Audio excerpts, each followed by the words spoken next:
الحمد لله رب العالمين، ملء السماوات وملء الأرض وملء ما شئت من شيء بعد، والصلاة والسلام على محمد طب القلوب ودوائها وعافية الأبدان وشفائها ونور الأبصار وضيائها وعلى آله وصحبه وسلم. أما بعد، سيرة الخلفاء نمه برخه. په تیره برخه کې مو د یمامې د جنگ بیان تر دې ځای پر رسولی و چې د مسلمانانو بیرغ د زید ابن خطاب رضی الله عنه سره ورسره و. زید ابن خطاب رضی الله عنه په جنگ کې وار په وار مخته روان دی او د کفارو په لشکر باندې په یو خاص سړی پسې ګرځي چې دغه خاص سړی نوم رجال ابن عنفوه و او په بل روایت کې د دې سړی نوم نهار ابن ضحال ذکر شوی دی. ترڅو پر رجال ابن عنفوه پسې ورورسېدی، زید ابن خطاب رضی الله عنه نیزه پورته که او نهار په قوت سره ووهی. نیزه د نهار په جګر باندې ننوته او تر شا یا تر ملا ووتله او ووژل شو. د دغه واقعې په لیدلو سره د یمامې یا د مسیلمه د لشکر معنویات کمزور شول او زید بن خطاب رضی الله عنه یو لوړي ته وختي او په لوړ आवाज وویل: ای خلکو، غاښونه ټینګ کړئ او پر دشمن وارونه وکوئ او مخ ته درځئ، که څه هم یو قدم وي. زید رضی الله عنه نور هم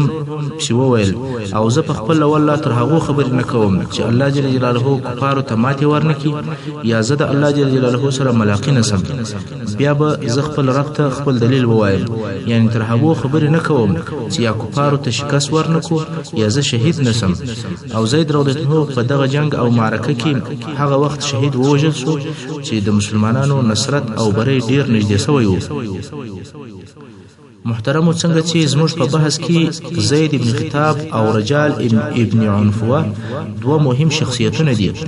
نو دا ښه او بهتره بولم چې ستاسې د معلوماتو د زیادت لپاره دوی دوه درته معرفي کوم. یوه ورځ رسول صلی الله علیه وسلم د څو نفرو اصحاب کرامو سره ناست او خبرې یې سره کولې. رسول صلی الله علیه وسلم څو لحظې ساکت او پټ خوله، بیا اصحاب کرامو ته مخ ور واړوي او ویې فرمایل: په تاسې کې یو سړی دی چې د دوزخ په اور کې به یو غاښ د احد تر غره لوی وي. یعنی په تاسې کې یو دوزخي سته او د دې دپاره چې ډیر عذاب ورکول شي یو غاښ به دونه لوی وي لکه د احد غر، نو نور بدن به څونه غټ وي. د دغه خبر په اوریدلو سره د مجلس ټول حاضرین په بیره کې سول. هر یو پر ځان بیریږي چې دغه نفر زه نه یم او داسې نه چې یو وخت په امتحان کې ولویږم. هر یو پر ځان بیریږي چې اخر خاتمه مې بده او پر کفر نسی. مګر د ټولو هغه کسانو خاتمه چې په دغه مجلس کې دغه خبره ورته شوې وه د هغو خاتمه پر خیر سوه. هغه دا رقم چې یا خو فی سبیل الله شهادت په نصیب شو یا د اسلام په حالت کې مسلمان مړ شو. د هغه مجلس د خلکو سره فقط دوه نفره ژوندي پاتې سول چې یو ابو هریره رضی الله عنه او بل دغه رجال ابن عنفوه و. ابو هریره رضی الله عنه به همیشه په بیره او په ورختای کې و چې د رسول صلی الله علیه وسلم دغه پیشبینی او د دوزخ اور زما په نصیب نشي، ترڅو چې الهي تقدیر دغه پرده د دغه شوم او د بدبخت څخه لري که چې دغه رجال ابن عنفوه مرتد شو او د مسیلمة الکذاب ملګری شو. دلته نو هغه څوک معلوم شو چې رسول صلی الله علیه وسلم د هغه په باره کې د بد مستقبل او د بد خاتمې خبر ورکړی و چې هغه دغه رجال ابن عنفوه و. رجال څوک و؟ رجال د یمامې د خلکو څخه یو نفر و چې یو وخت رسول صلی الله علیه وسلم ته بیعت کوونکی او مسلمان ورلی. کله چې اسلام او قرآن زده کړ نو بیرته خپل قوم ته ولاړی، بیا مدینې منورې ته نه دی راغلی. مګر هغه وخت بیا مدینې منورې ته رالی چې رسول صلی الله علیه وسلم رحلت کړی و او ابو بکر صدیق رضی الله عنه د رسول صلی الله علیه وسلم خلیفه ټاکل شوی و. رجال او ابو بکر صدیق رضی الله عنه ته د یمامې د خلکو حالات بیان کړل او دا ورته وویل چې هغه خلک ټول پر مسیلمة الکذاب راټول شوي دي. بیا ابو بکر صدیق رضی الله عنه ته دا وړاندیز هم وکوي چې کته ما د امامي خلکو ته د خپل قاصد په صفت باندې ورولېږي چې هغه خلک پر اسلام ټینګم نو دا به ډیر شوي. ابو بکر صدیق رضی الله عنه هم د تبلیغ اجازه ورته وکوله او چې ولاړ سره خپل قوم ته دی دعوت کوه او رجال امامي ته ولاړی. د مخه تر دې چې رجال د یمامې د نور خلکو سره وویني مسیلمه الکذاب ورته وویل کته خلکو ته ووایه چې مسیلمه هم نبی دی نو زه تا ته وزارت او ډیر مال درکم. اوس چې رجال د مسیلمه پر شاوخوا دغه ډیر خلک ولیدل چې پر ده باندې راټول شوي دي د ده دا خیال سو چې مسیلمه او دغه د ده ډله دا غالبه کیږي. نو د ده غادر او خائن نفس ورته وویل چې ښه خبره دا ده چې د اوسه سلا د مسیلمه په حکم او په دولت کې هغه چې ژر راتلونکی دی یو مقام او کرسي ځان ته راوړي، یو کرسي باید چې حاصله کړي. نو اسلام پرېښوی او د مسیلمه ډلې ته ور داخل شو. حقیقت خبره دا ده چې اسلام ته د دغه رجال خبر او د رجال خطر په خپله د مسیلمه تر خطر ډیر و، ځکه د هغه خپل پخوانی اسلام او هغه مودې څخه ګټه اخیستله چې د رسول صلی الله علیه وسلم په وختو کې په مدینه منوره کې تیره کړې وه، خاصتا چې د قرآن مجید ډیر آیاتونه هم په یاد ول. او اوس د ابوبکر صدیق رضی الله عنه چې خلیفۃ المسلمین دی د هغه د طرفه قاصد او سفیر هم دی. نو د دغه ټولو اوصافو څخه د مسیلمه د درواغجن نبوت د اثبات لپاره په خبیثه طریقه سره ګټه اخیستل. د خلکو په مابین کې به ګرځېدی او ویل به چې ما د رسول صلی الله علیه وسلم څخه اورېدلی دي چې ویل به چې مسیلمه زما سره په رسالت کې شریک کړل سوی دی، او دا به هم ورسره وویل چې اوس چې رسول صلی الله علیه وسلم وفات شو نو د نبوت او د وحی او بیرغ اخیستونکی دا مسیلمه دی، بل څوک بیا نبی نسته د سره. نبوت ټول پر مسیلمه تمام دی. د رجال د دغه درواغو په سبب د مسیلمه پر شاوخوا باندې نور خلک هم ډیر راټول شول او مسیلمه په نبوت باندې ومني. د رجال دغه خبرونه همیشه او په پرلپسې ډول و مدینه منورې ته رسیدل او مسلمانانو دغه خطرناک مرتد ته هغه چې خلک یې په لوی ګمراهۍ کې اچولي ول د قهر سره ایښېدل. مسلمانان پوهېدل چې رجال به په دغه خپله ګمراهۍ سره مسلمانان یو لوی جنگ ته مجبوره کړي، خو په ټولو مسلمانانو کې هغه چې ډیر په قهر او ورته په غضب و او د الله څخه یې همیشه دا غوښتل چې د دغه رجال مرګ زما پر لاس وي. هغه صحابي دی چې د سیرت او کتابو په د سیرت او د تاریخو په کتابو کې په دې خواږه نامه سره یادېږي چې زید ابن خطاب رضی الله تعالی عنه. زید ابن خطاب رضی الله عنه تاسو پیژنئ؟ دا هغه سړی دی چې د عمر ابن خطاب رضی الله عنه ورور دی. او عمر ابن خطاب رضی الله عنه په اسلام کې مشهور دی، خو دغه زید ابن خطاب رضی الله عنه د عمر صاحب مشر ورور دی. تر عمر صاحب د مخه اسلام راوړی او تر عمر صاحب د مخه په فی سبیل الله جهاد کې شهید شو. زید رضی الله عنه د جنگ د میدان مشهور پهلوانو، پټخلی او ساکت انسانو، پر الله او رسول الله او الهی دین راسخه او ثابت ایمان درلودي. د رسول صلی الله علیه وسلم څخه په هیڅ غزا کې نه دی پاتې شوی. په هر جنگ او په هر غزا کې دونه په نصرت پسې نه ګرځېدی لکه څنګه چې په شهادت پسې ګرځېدی. د احد په ورځ چې د مسلمانانو او مشرکانو په مابین کې جنگ شدید شو، زید ابن خطاب رضی الله عنه د جنگ په میدان کې ودرېدی او وهلې یوې خوا او بلې خوا ته کول. د ده ورور عمر ابن خطاب رضی الله عنه ولیدی چې د ورور سره سپر نسته، په خالی لاس باندې ګرځي، نو دشمن په اسانۍ سره وژلی شي. نو عمر رضی الله عنه فرناري کړ اولیا زید د غزما سپر درواخل او جنگ په وکوه. زید ابن خطاب رضی الله عنه په جواب کې ورته وویل زه هم هغه شهادت غواړم چې تی غواړي. نو بل سپر په پوره قهرمانی او په بیداکاری سره جنگ ته ورمخ شو، جنگ شروع کړ. موږ مخکې وویل چې زید رضی الله عنه ډیر کوشش کوي چې د رجال سره په جنگ کې مخامخ شي او دا تمنا و چې د رجال خبيث ژوند یوازې د رضی الله عنه په لاس پای ته ورسیږي. د زید ابن خطاب رضی الله عنه په فکر رجال یوازې مرتد نه وو او د هغه مرتد کېدل هم د قناعت په لحاظ نه ول چې اسلام دی باطل دین ورته ښکاره شي، بلکې هغه د دنیا او د کرسۍ په امید او د منافقت په هیله باندې مرتد شوی و. زید ابن خطاب رضی الله عنه په دغه صفت کې چې د درواغو او د نفاق څخه ډیر بد راتل عیناً داسې و لکه د ورور عمر ابن خطاب رضی الله عنه هیڅ دونه قهر او غضب نور وستی او دونه نه خواشینی کوي لکه څنګه چې یو څوک منافقت وکړي یا د ذلیل دنیا د حاصلولو لپاره او یا د خپل شهواني غرضو د لاسته راوړلو لپاره دروغ وایي. او رجال هم دغه پوست او کښته اغراضو لپاره دغه د منافقت کارونه وکول. د په دې کارو سره د مسیلمه لشکر ډیر زیات شو نو دی و چې په خپل دغه عمل سره ډیر انسانان که د مسلمانانو څخه ول که د مرتدانو څخه ول مرګ او هلاک ته برابر کړ چې د ردت په جنگو کې هغه ټول سره ووژل شول اول یې گمراه کړ او په اخر کې هلاک کړ دا ټول د چیش څخه پیدا شول دا ټول د هغې لئیمې تمې سره چې د دې رجال نفس وده ته ښایسته کړي ول زید ابن خطاب رضی الله عنه خپل ځان د دې لپاره آماده کړي چې خپل مؤمن حیات د دغه فتنې په محو کولو کې د لاسه ورکړي زید ابن خطاب رضی الله عنه په مسیلمه پسې نه ګرځي بلکې په داسې چا پسې ګرځي چې د خطر د لحاظه تر مسیلمة الکذاب لوی دی او د جرم په لحاظ اشد مجرم دی چې هغه مرتد رجال دی نو دا د یمامې ورځ رااله خالد ابن ولید رضی الله عنه اسلامي لشکر خپل ځایو ته سره وویشي او د لشکر عمومي بیرغ یې چاته ورکړي هغه یې ودغه زید ابن خطاب رضی الله عنه ته ورکړي بنو حنیفه چې د مسیلمه لشکر و هغه په مرګ سره جنگ کوي په شروع کې جنگ د یمامې په ګټه او د مسلمانانو څخه ډیر نفر شهیدان شول زید ابن خطاب رضی الله عنه ولیدل چې د ځینو مسلمانانو په زړه کې بیره پیدا شوه نو زید ابن خطاب رضی الله عنه یو لوړی توختی او په لوړ आवाज یې نارې کړ اے خلکو خپل غاښونه ټینګ کړئ پر دشمن وارونه وکوي او مخ پر وړاندې درځي والله زه به تر هغو خبرې نه وکوم تر څو چې الله کفارو ته ماته او شکست ورنکي یا زه د الله سره ملاقات نسم او بیا به زه خپل رب ته ووایم چې ما څنګه ستا په لار کې جهاد او کوشش وکوي ورسته د هغه لوړي څخه راکښته شو خپل غاښونه ټینګ ونیول او شونډانې سره جفت کړل او د فنیز د جنگ مرکزیت او حالت پر رجال پورې تعلق درلودي زید ابن خطاب رضی الله عنه د دشمن په صفو باندې داسې ورننوتی لکه غشي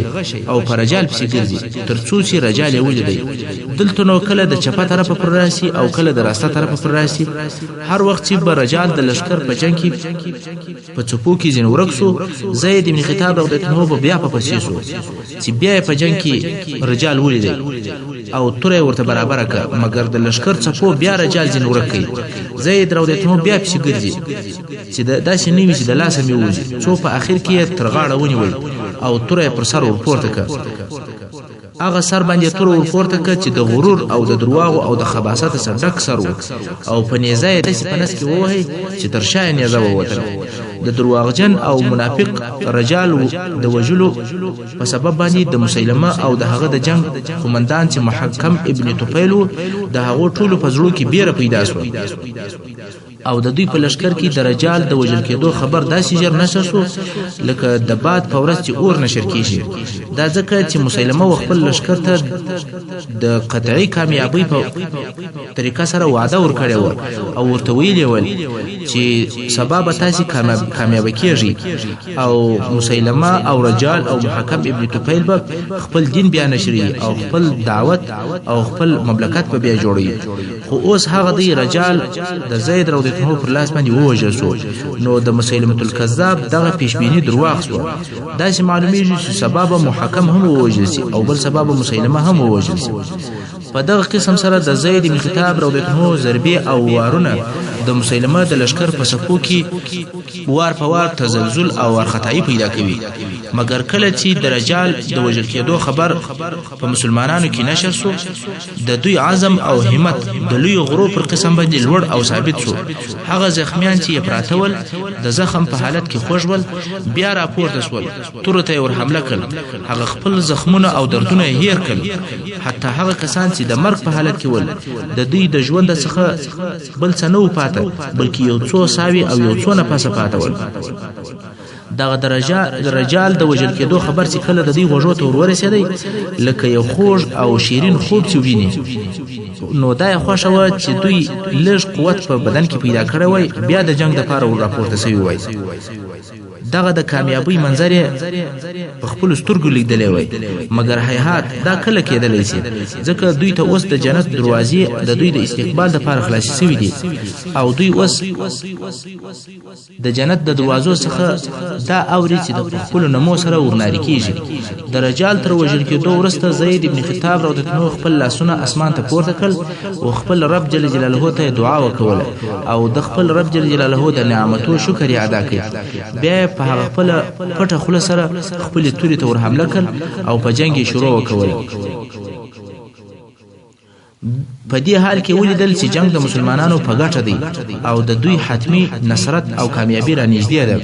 نو دته د خپل ژوند د خاتمه د پاره تر دغه شو وخت نور معلومه دی. دلته دا تمنا او ارزو وکوله چې کاش کې می الله جل جلاله دغه د یمامه په ورځ شهادت په نصیب کړي. د شهادت په شوق باندې د دشمن په مابین کې داسې ودرېدی چې هغه خپل عظیمه خاتمه غوښته او په اخر کې دغه زموږ جنگي قهرمان شهید سو، بلکې داسې به وایم چې شهید پورته سو. دا د حضرت عمر فاروق رضی الله عنه د مشر ورور زید ابن خطاب رضی الله عنه لند سوانح ول او اوس به بیرته د بنو حنیفه جنگ تراسو. جنگ ډیر شدید دی او د مسلمانانو لشکر په نوې حمله باندې پر مخ روان دي. هلته مسلمه ناری وهي الاموال النساء، شزي مګوري مالونه مګوري، شزي مګوري مالونه مګوري. دا د لاسه ونه باسي. بنو حنیفه بیا ټینګ شول او جنگ شروع کړ. د زید ابن خطاب رضی الله عنه تر شهادت وروسته د مسلمانانو څخه یو نفر بیرغ پورته کړ، مګر د جنگ د ډیره شدت څخه پر شاجي تر داسې اندازې چې د مسلمه لشکر د بل وارد لپاره د مسلمانانو خیمو ته ورسېدی.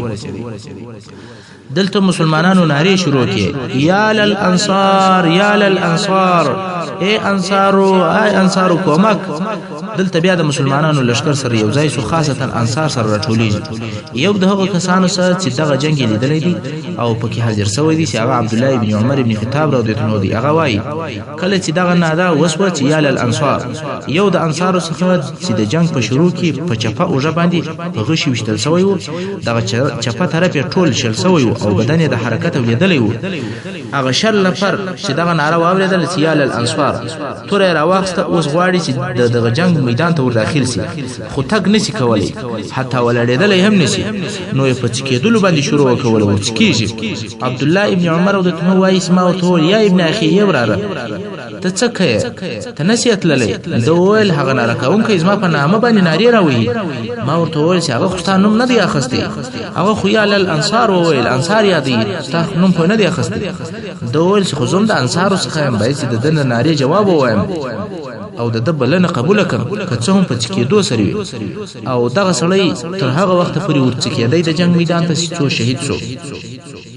دلته د مسلمانانو پیداکاری ښکاره شوه او مسلمانانو خاصتا انصارو په نوې حمله باندې شروع وکوله. څو د مسلمه لشکر بیا پر شا کړ. مسلمه د لشکر تر شا ولاړ دی او خلک و جنگ ته تشویقوي. محکم ابن طفیل د مسلمه د لشکر قومندان دی او دریم واری بیا د مسلمانانو پر لشکر شدید حمله وکوله. دا واری بیا د مسلمانانو لشکر ماته وخوړله او په تیښته شروع وکوله. د جنگ میدان یې پرېښوی. په دغه وخت کې د مسلمانانو بیرغ سالم مولا ابو حذیفه رضی الله عنه پورته کړی و او دغه ناره وکول یا اهل القرآن یا اهل القرآن. دا واری د مسلمانانو شعار یا اهل القرآن. نو دا ناره به کول یا اهل القرآن زین القرآن بالفعال، اے د قرآن اهله، اے د قرآن حافظانو، قرآن په عمل سره ښایسته کی، عمل په وکوي. په دغه ناره سره په سوو د قرآن مجید حافظان راټول شول. د هر چا چې قرآن مجید حفظ او یادو هغه به په میدان جنگ کې درېدی. څو ډیر شدید جنگ شروع شو. دغه د قرآن مجید د حافظانو شمیر 200 او څه نفر نور، یعنی څه د پاسه 200 نفر وو. دغه 200 نفر د 40 زرو یا د 1 لک نفر په مقابل کې جنگیږي چې د دوی د جملې سره 1500 نفر حافظان په دې ورځ شهیدان شول. سبحان الله. دا د قرآن مجید واقعي حافظان ول چې د قرآن کریم د عملي کولو لپاره 1500 نفر په یو واری په دغه جنگ کې شهیدان شول. عبدالله ابن عمر رضی الله عنه چې په دغه جنگ کې حاضر وو او دغه جنگ ځین حالات لیدلي دي. هغه وایي چې والله عمار ابن یاسر رضی الله عنه ولیدي چې پر یو ډبره ولاړو او نارې وهلې یا اهل القرآن زینوا القرآن بالفعال. او دغه عمار رضی الله عنه غوږ پرې سوی وو او بسر یې زړېدی، خو د ډیره شغله سره او د جنگ د ډیره شدت سره خپل غوږ زنهیر وو، د غوږ په فکر کې نه وو او دغه نارې وهلې یا اهل القرآن زینوا القرآن بالفعال.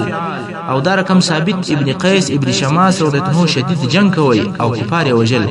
خو د کفارو د طرفه ووهل سو د اوښ ولویدی او شهید شو دغه کافر ورتیر سو اوس غواړي چې نور هم ووي مګر د ثابت ابن قیس رضی الله عنه اوښ شپ ورته او کافر پر مخ ووهي او مړی کوي موږ مخکې وویل چې سالم مولا ابو حذیفه رضی الله عنه د مسلمانانو بیرغ پورته کړی و خو د کفارو حمله پر ډیرې شوې سالم نه غواړي چې شاته ولاړ شي نو د مځکې پر یګو کې غار جوړ کړي او دی پکې ودرېدی دا د دې دپاره چې پر شا ولاړ نه شي او تر هغو یې جنګ کوی چې دواړه لاسونه په تورو او په زرګو باندې پرې سول او بیا هم تر هغو بیرغ لوړ نیولی و څو چې شهید شو حضرت عمر فاروق رضی الله عنه به ویل په والله که سالم مولا ابو حذیفه ژوندی وای ما به د خلافت لپاره شورا نه وای جوړ کړی یعنی وصیت به مې کړی وای چې تر ما وروسته خلیفه دی د شورا و جوړول ته بیا ضرورت نه دا د سالم رضی الله عنه درجه او مقام دی په دغه جنگ کې د جهاد او د شجاعت داسې نمونې ښکاره شوې چې په هغو سره په تاریخ کې مثالونه ویل کېږي په دغه وخت کې بیا د مسلمانانو د صبر او د قرآن مجید د حافظانو د ثبات او د شجاعت په سبب د مسیلمه لشکر شاته ووهل سو او مسلمانانو پر کفارو باندې شدید حمله شروع کړې د مسلمانانو د طرفه یو غشی ورلی او پر محکم ابن طفیل باندې ومشتي محکم د مرتدانو د لشکر مشر او قومندان دی ویل کېږي چې دغه غشي خاوند چې و چې دا غشی وروغورځوي هغه عبدالرحمن ابن ابي بکر رضی الله عنه محکم ولیدل چې د مسلمانانو د دغه شدید حمله په مقابل کې د لشکر پر شاځي نو پوسو چې لشکر یې ماته او شکست خوري نو یې نارې کړ یا اهل الیمامه اے د یمامه خلکو باغ ته ننوځي دلته د اقربا و منطقې ته نږدې یو باغ چې شاوخوا ډیر لوی او لوړ دیوالونه پر راګرځېدلي ول او دغه باغ د امامې د قلاو څخه د باندې و محکم ابن طفیل خپل لشکر امر کوي چې دغه باغ ته ننوځي د مسیلمه الکذاب لشکر باغ ته ننوتی او په خپل مسیلمه هم په دغه باغ کې دي کله چې ټول لشکر باغ ته ننوتی د باغ دروازې وتړلې مسلمانان په پسې دي خو د باغ دیواله ته چې ورورسېدل د باغ دیوالونه ډېر لوړ دي او دروازه هم تړلې ده نو دی ګوري مسلمانان شاوخوا ګوري چې پر یو ځای باندې ورواوړي خو دیوالونه ډیر لوړ دي نشي کولای چې پر یو ځای ورواوړي یا پر یو ځای ورداخل شي د نن په باغ کې د مرتدانو د لشکرو په زرهاو نفر موجود دي نو مسلمانانو باغ محاصره کوي مګر اوس څنګه ورننوځي د ننوتلو لار نشته که مسلمانان وغواړي چې تر دیواله ورواوړي نو هلته د مسیلمه لشکر په زرهاو نفر دي هغه ورته ولاړ دي دستي وجني خو دلته د برا ابن مالک رضی الله عنه عظمت ښکارا شو هغه برا ابن مالک رضی الله عنه چې رسول صلی الله علیه وسلم دغه په باره کې فرمایي ډیر خیرن او سپیره سړی به وي چې د دروازو څخه به شړل کیږي مګر کې الله ته قسم ورکړي الله به دغه د قسم ورکړي او د هغو کسانو څخه هم د برا ابن مالک یعنی ډیر داسې کسان ستا چې په ظاهري شکل بخوار او غریب وي څوک به اعتبار نه ورکوي مګر که دغه سړی و الله ته قسم ورکړي یعنی داسې ووایي چې الله تا ته قسم در کوم چې ته به دا کار کوې الله د قسم ورپوره کوي او د هغو کسانو څخه یو هم دغه برا ابن مالک دی د برا ابن مالک هر ناز پر الله باندې قبلېږي نو یو د هغو کسانو څخه چې مستجاب الدعوت دی هر دعا قبلېږي هغه دغه برا ابن مالک دی برا ابن مالک په دې ورځ ډیره لویه کارنامه وکوله هغه دا چې په دغه وخت کې چې مسلمانانو د باغ دروازې ته ولاړ دي او شاوخوا باغ محاصره کړی دي او د ورتګ لار نشته نو برا ابن مالک وویل ما پر وغورځوي یعنی تر دیواله مې وروغورځوي وامړو صحابه کرام وویل ولویحک څنګه دی ودغه زرهاو نفر ته وروغورځو هغه ټول درته ولاړ دي وژني دي برار او د ته په قهر وویل ورزه درته پر و مې غورځوي تاسو مې نور ورځوي خو د خیر د ټینګارو د ډيري زاري په سبب باندې صحابه کرام مجبور اسول سپر یا زغره پر نیزو باندې کښې شول او د پر کښې نه وای او د سپر او نیزه دون لوړی کې څو د تر دیواله باندې د لوړ سو او دیواله ته ځان ورسوي او د نن و باغ ته ځان وروغځوي اوس یو نفر دی د زرهاو نفر دشمنانو په مابین کې ولوي دی چې کله د مرتدانو دای مازی ولیدي نو ټول پر راټول شول او د هر طرفه وهل پر شروع شو. برار او د تنو تور په لاسته او د ځان دفاع کوي خو د هر طرفه د اسلحه وارونه دي. دای راودتنو زخمی کیږي، څوک په تور وي، څوک په نیزو وي، څوک په غوښ وي، مګر دای راودتنو ټینګ ولاړ دي، مقاومت کوي. په دغه حال کې چې مقاومت کوي کرا کرا د دروازې او طرف ته هم ورنږدې کیږي، غواړي چې دروازه خلاصه کړي. مرتدان بیا غواړي چې دای د دروازې څخه راوګرځي. د هر طرفه پر ده وهل شروع دي. خدای راودتنو د ځان څخه دفاع هم کوي او په عین حال کې دروازې ته هم ورنږدې کیږي. څو دروازې ته ورسېدی او په داسې حال کې دروازه خلاصه کړه چې دای راودتنو هم څو اتیا ځای زخمی شوی و. د تورو، نیزو او د غوښو هر قسم اسلحه د هغو وارونه پر سوي ول. د دروازې د خلاصېدو سره سم مسلمانان باغ ته ورننوتل. مرتدانو چې دا حال ولیدی چې یو نفر څنګه وکولای سوای چې دروازه خلاصه کړي او دلته بیا نور مسلمانان هم چې ورننوتل، نو ټول مرتدان په بیره کې سول او معنویات یې ضعیفه سول. نو د دننه په باغ کې په تیښته شروع وکول، دې خوا ها خوا ته ځغلي. مسلمانان نور هم باغ ته ورننوځي. په اولو کسانو کې چې باغ ته ورننوتی یو هم سماک ابن خرشه چې ابو دجانه الانصاري راودتنو او یو وحشي راودتنو. وحشي هغه مریی و چې سید الشهدا د رسول صلی الله علیه وسلم اکا حمزه راودتنو په شهادت ورسوي او په ورسته کې بیا مسلمان شو. ابو دجانه او دغه وحشي راودتنو ما په چې کله باغ ته ورننوتل دواړه په مسیلمه پسې ګرځي. اول هغه څوک چې مسیلمه یې ولیدی هغه ابو دجانه راودتنو پر مسیلمه یې توره پورته کړه، غواړي چې وی په دغه وخت کې وحشي چې د ابو دجانه تر شا په پسې و د هغه ځای څخه یې نیزه ورته برابره کړه. دا خو تاسو ته معلومه ده چې وحشي د نیزې په وشتلو کې ډېر ماهر او ډېر مهارت یې درلودی. نو د هغه ځای څخه پر مسیلمه واره یې وکړه. د وحشي نیزه د مسیلمه په نس ننوتله او تر شا یې ووتله. خو سمدستي دویم وارې د ابو دجانه د تورې واره کې پسې و چې مسیلمه یې په ووهی او مړی کړي. دلته دننه په دغه بار کې یو قصر او یو بنګله وه. د دغه قصر څخه یو ښځې چې دا حال ولیدل نو یې نارې کړې: وامیر الوضاء قتله العبد الاسود، وامیر الوضاء قتله العبد الاسود. اے د شایست امیره، چون شایسته امیره، تور مری مړکې. اوس دا د مسیلمه یا د عیسی مسیلمه څنګه شایسته امیر دی او وحشي راودتنو خو پرنګ تورو چې دا تور مری دغه کوي مړ کوي. ډېر شو چې مړ کوي. د دغې نارې په سبب سره ډېر مورخین وایي چې د مسیلمه الکذاب وژونکی وحشي راودتنو دی، ابو دجانه نه دی. مګر په حقیقت کې دوی دواړه د مسیلمه د په وژلو کې شریکان او ملګري ول. کله چې مرتدانو دغه ناره واورېدله چې مسیلمه ووژل شو نو نور هم وارخطا شول او هر طرف ته ځغلي. خالد راودتنو امر وکړ هیڅوک مه پرېږدئ، هغه چې تسلیمیږي هغه پرېږدئ، که نه تسلیمېدل هغه وژنئ، ځکه دا امکان لري که دوی پرېږدي بیا جنګ ته ځان برابروي. محترم اوریدونکو، څنګه چې وخت پای ته رسیږي زموږ پاته برخه د سیرت الخلفاء به په راتلونکي حصو کې واورئ. وصلی الله تعالی علی خیر خلقه محمد و آله و اصحابه و اهل بیته اجمعین.